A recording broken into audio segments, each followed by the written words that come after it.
Good morning, students. Open your book and notebook and move to page number 41. Today we are going to start revision of exercise 3.1. Given here are some figure. Student इसमें सम figure आपको given है. Previous class में मैंने कुछ आपको definition important learning points बताए थे जिनके बारे में आपसे बोला था उनको लर्न भी करना है. तो इसमें स्टूडेंट आपका यहाँ देख सकते हैं आप 1 2 5 6 7 ये सिंपल कर्व में काउंट होगा. सिंपल क्लोज्ड कर्व 1 2 5 6 7 इनको सिंपल क्लोज्ड कर्व बोलेंगे. पॉलीगन 1 और 2 है ना. And convex polygon only 2 figure जो है वो आपका कॉन्वेक्स पॉलीगन का एग्जांपल है. एंड कॉनकेव पॉलीगन का ओनली 1 एग्जांपल है. How many diagonals does each of the following. इसमें डायगोनल आपको बताने हैं. तो इसमें 2 डायगोनल हैं AC एंड BD. इसमें डायगोनल आपके 9 हैं. जैसे आप यहाँ से देख सकते हैं 1 2 3. B से आपको 3 मिल गए. अब C से आप काउंट करो 1 2 5 हो गए. D से काउंट करो 1 2. तो इसी तरह से आप इसमें काउंट करोगे टोटल तो आपको 9 मिलेंगे है ना. क्लियर. ट्राइंगल में triangle have 0 diagonal means triangle में कोई डायगोनल नहीं होता है ना. What is the sum of measure of the angles of a convex quadrilateral? Will this property hold if the quadrilateral is not convex? Student इसमें convex quadrilateral आपने PQRS कर लिया है ना. टोटल सम ऑफ एंगल कैसे find करते हैं convex quadrilateral के. n-2 × 100. तो n कितनी साइड है इसमें एंगल कितने हैं ये साइड देख सकते हैं 1 2 3 4. 4 - 2 मल्टीप्लाई 180. 4 से 2 सब्ट्रैक्ट किया 2 मल्टीप्लाई 180 तो 360 होगा है ना. टोटल सम ऑफ एंगल कितना होगा 360. अब कनकेव क्वाड्रिलेटर कोई आपका हो तो उसका कैसे फाइंड करते हैं. जैसे मान लीजिए ये मैंने कनकेव क्वाड्रिलेटर का एक फिगर ड्रा कर लिया है ना. इसमें आपका एंगल पहले BDC ट्राइंगल है जिसमें आपके BDC ट्राइंगल में एंगल 5 4 6 का ट्राइंगल प्रॉपर्टी से इनका 5 4 6 का सम कितना होगा 180. अब आपका ट्राइंगल दिख रहा है DBA वो मीन्स जो नीचे डाउन साइड में है आपका है ना उसका उसमें एंगल कौन है 1 2 3. इनका सम ट्राइंगल प्रॉपर्टी से इसका सम कितना होगा 180 है ना. तो दोनों का मैं ऐड करूं तो टोटल 1 2 3 4 5 6 एंगल का कितना सम हो जाएगा 180 + 180 360. तो मीन्स कॉन्वेक्स क्वाड्रिलेटर और कॉनकेव क्वाड्रिलेटर दोनों का ही सम कितना होता है 360 होता है. Clear student. Examine the table each figure the divided into triangle and the sum of the angle deduct from that. Student इसमें 3 साइड हैं तो एंगल सम कितना है 180. इसमें 4 साइड हैं तो एंगल सम कैसे फाइंड किया 4 - 2 मल्टीप्लाई 180. इसमें 5 साइड हैं तो कैसे फाइंड किया 5 - 3 मल्टीप्लाई 180. मीन्स किसी भी आपका कोई आपका पॉलीगन है जिसमें 10 साइड हैं तो उसमें एंगल का सम कैसे आप फाइंड करोगे 10 - 2 मल्टीप्लाई 80. मतलब जितनी साइड होंगी उसमें से पहले आप 2 सब्ट्रैक्ट करेंगे और फिर उसमें 180 का मल्टीप्लाई करेंगे. तो इसमें ये पूछा गया आपसे 7 साइड होंगी तो उसका आप कैसे सम ऑफ एंगल फाइंड करोगे. तो 7 में से आप 2 सब्ट्रैक्ट करोगे पहले फिर मल्टीप्लाई करोगे 180 से. 7 से 2 सब्ट्रैक्ट किया 5 मल्टीप्लाई 180 तो ये वैल्यू होगी आपकी 900. Clear student. तो बाकी आप इसके पार्ट्स कर लोगे ना आपको कोई प्रॉब्लम नहीं होगी. What is a regular polygon. State a sum of regular polygon of. Student regular polygon का आपको मैंने डेफिनेशन प्रीवियस क्लास में डिफाइन करके बताया था जिसकी a polygon which has all side equal to each other the all angle equal to each other is called regular polygon. Means जिसके सभी एंगल या सभी साइड जिसकी इक्वल होंगी वो आपका रेगुलर पॉलीगन में होगा. तो 3 साइड का कौन होगा एग्जांपल इक्विलेटरल रेक्टेंगल. मीन्स जिसकी तीनों साइड इक्वल होंगी वो 3 साइड का पॉलीगन का एग्जांपल हो जाएगा रेगुलर पॉलीगन का. 4 साइड का कौन एग्जांपल होगा स्क्वायर की क्योंकि 4 साइड ऑल साइड इक्वल होती है तो 4 साइड का एग्जाम्पल आपका क्या हो जाएगा स्क्वायर. और 6 साइड का होगा आपका regular hexagon. Clear student. Find the angle measure x in the following figure. Student इसमें एक्स की वैल्यू फाइंड करनी है. ये देखो एक क्वाड्रिलेटर है. क्वाड्रिलेटर के सभी ऑल एंगल का सम कितना होता है यू नो दैट 360. तो मीन्स इन सभी का सम कितना होगा 360. तो 50 + 130 + 120 + x = 360 होना चाहिए। तो इन तीनों को सम आपने किया, जो बाकी एंगल आपको गिवन है 300 + x = 360, तो x की वैल्यू कितनी होगी आपको 360 में 300 सब्ट्रैक्ट कर देना 60। क्लियर, आपको मालूम हो गया ना x की वैल्यू। अब इसका सी पार्ट देखते हैं।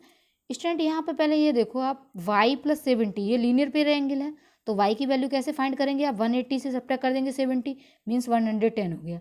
अब z की वैल्यू स्टूडेंट आप कैसे फाइंड करोगे, मैं आपसे पूछूं z की वैल्यू आप फाइंड करके बताओ। तो यहाँ पे देखो आप, ये भी लीनियर पेयर है, ये 60 है, टोटल 180 होता है, तो यहाँ से z की वैल्यू कितनी हो जाएगी 120।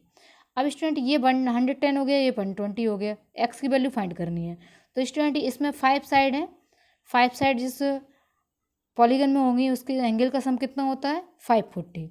स्टूडेंट x + 30 + 110 + 120, इससे हम x की वैल्यू फाइंड कर लेंगे। क्लियर स्टूडेंट, तो x की वैल्यू हो जाएगी आपका 140।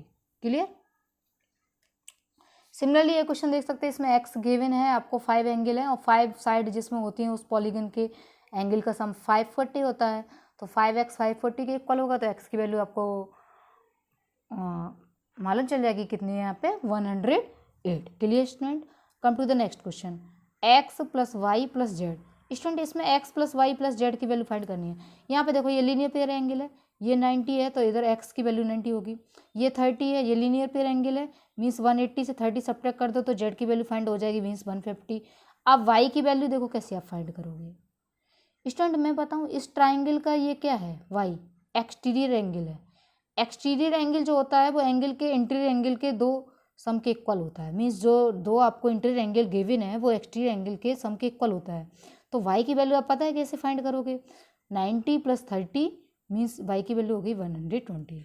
आपको तीनों वैल्यू x y z की आपने फाइंड कर ली है, तीनों का सम कर देना तो ये आ जाएगा 360 degree.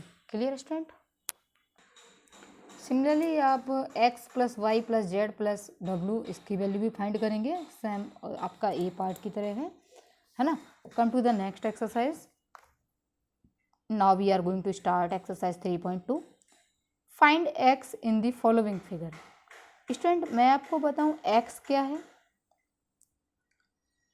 Exterior angle, sum of all exterior angle of any polygon 360 means किसी भी पॉलीगन में एक्सटीरियर एंगल की सभी एक्सटीरियर एंगल का अगर सम करें तो आप कितनी वैल्यू होगी 360 मीन्स 125 प्लस x कितना होगा 360 इक्वल, तो x की वैल्यू कितनी हो जाएगी 110। इसका सेकंड पार्ट भी इसी मेथड से कर लोगे आप, सभी का वैल्यू का सम कितना हो जाएगा 360, तो x की वैल्यू आप 360 से 310 सब्ट्रैक्ट करके फाइंड कर सकते हैं। Clear student. Come to the next question, find the measure of each exterior angle of a regular polygon. Student exterior angle आपको फाइंड करना है तो आप कैसे फाइंड करोगे, 360 में नंबर ऑफ साइड का डिवाइड करोगे। जैसे 9 साइड है, इसका हमें एक्सटीरियर एंगल फाइंड करना है तो 360 divide by 9। Clear, 40 degree. Clear, answer आ जाएगा। How many sides does a regular polygon have if measure of each exterior angle is 24 degree. Student इसका ठीक अपोजिट है, इसमें साइड पूछी गई आपसे, number of side of a regular polygon. तो आप कैसे फाइंड करोगे, 360 में आप क्या करोगे एंगल से डिवाइड करोगे, एंगल कितना 24 गिवन है तो 24 से जब 360 में डिवाइड दोगे आप तो ये 15 टाइम्स जाएगा, तो नंबर ऑफ साइड कितना हो जाएगा 15। Clear student. Come to the next question, it is possible to have a regular polygon with each of exterior angle as 22 degree. Student क्या कोई ऐसा पॉलीगन पॉसिबल है जिसका एक्सटीरियर एंगल 22 डिग्री हो। तो स्टूडेंट यहाँ से देखूंगी मैं 360 में 22 का डिवाइड करूंगी तो कोई भी आपको होल नंबर नहीं मिलेगा, मीन्स ये वैल्यू इससे पूरी तरह से कैंसिल नहीं होगी, कुछ ना कुछ रिमाइंडर बचेगा, तो इसका मतलब है कोई भी ऐसा रेगुलर पॉलीगन पॉसिबल नहीं है जिसका एक्सटीरियर एंगल 22 डिग्री हो। अब स्टूडेंट इसमें क्या है, इंटीरियर एंगल फाइंड करना है, तो इंटीरियर एंगल के लिए क्या कैसे फाइंड करोगे, sum of interior angle upon each interior angle. Sum of interior angle क्या होता है n-2 multiply 180 divide by 22, number of side n की वैल्यू फाइंड करनी है। तो इसमें स्टूडेंट ये भी आपका होल नंबर नहीं होगा, मीन्स ये इससे पूरी तरह से कैंसिल नहीं हो रहा है, तो ये भी नॉट पॉसिबल है। Clear student. What is the minimum interior angle for a regular polygon. सबसे कम मिनिमम मीन सबसे कम इंटीरियर एंगल कितना होना चाहिए रेगुलर पॉलीगन का, और क्यों? देखो स्टूडेंट, मैं अगर एक ट्राइंगल लूँ 180 interior angle, x plus x 3x is equal to 180, तो x इक्वल टू आपका 60 हो जाएगा। कम से कम मिनिमम एंगल क्या होना चाहिए? 360। Minimum interior angle for a regular polygon 360 से 60 डिग्री होना चाहिए। Clear student?